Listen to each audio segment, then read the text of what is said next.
We are joined by Dr. Douglas Brewster, a Shakespeare scholar and American and English literature professor at the University of Texas, and also one of my former professors. Dr. Brewster, thanks so much for joining us. Thank you for having me. So, Dr. Brewster, you've been a professor for years. You've seen the classroom before and after the iPhone, and also after COVID. So these days, what would you say are the most concerning behaviors when it comes to paying attention from reading ability? Well, part of it comes with students trying to multitask, and we all do it. We like to have our phones open, maybe something else going on, another screen perhaps, or a telephone call. But it's very hard to read well, to read carefully, to process difficult language and complicated ideas if you're trying to do more than one thing at a time.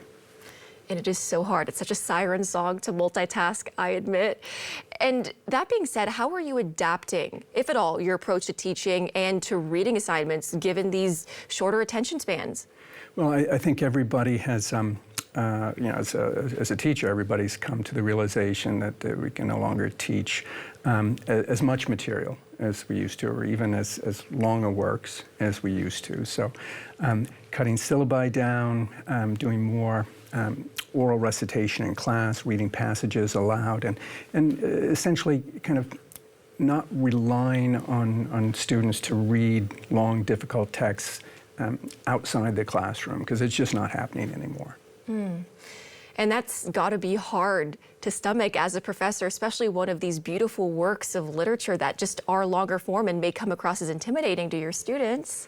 It's sobering, but on the other hand, what you want to do is get the students the skills to go on and read these longer works on their own. So rather than teaching 10 plays a semester or even 8, you try to teach 6 or even 4 and go a little bit more slowly and do more work in class.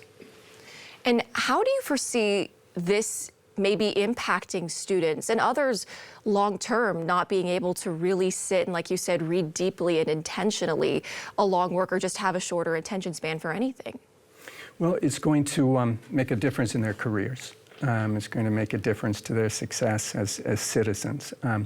To be a good writer means being first, I think, a good reader, both of others' prose and poetry and your own.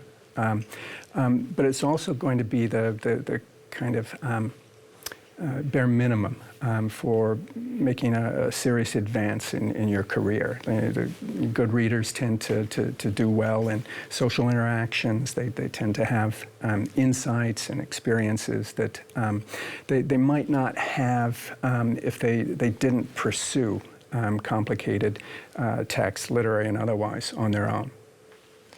And what's your advice or suggestions on how to manage this and fall back in love with reading? Well, if you've got kids, read to them. Please read to them. Read to them early and often. Let them see you read. Try to resist, handing them a phone or an iPad on a trip, but break open a book. Maybe talk to them about what you're reading, if it's a different kind of book than they might be interested in. Take them to a library with you. Take them to a bookstore with you.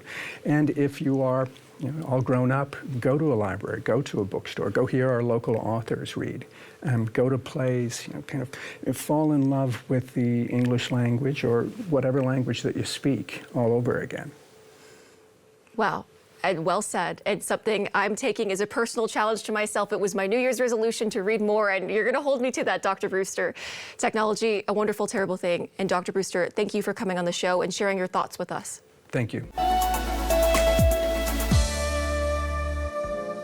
Thanks so much for watching. Be sure to like and subscribe and leave us a comment below to let us know your thoughts on this video. And don't forget, you can watch full episodes of Austin Insight for free in the PBS app.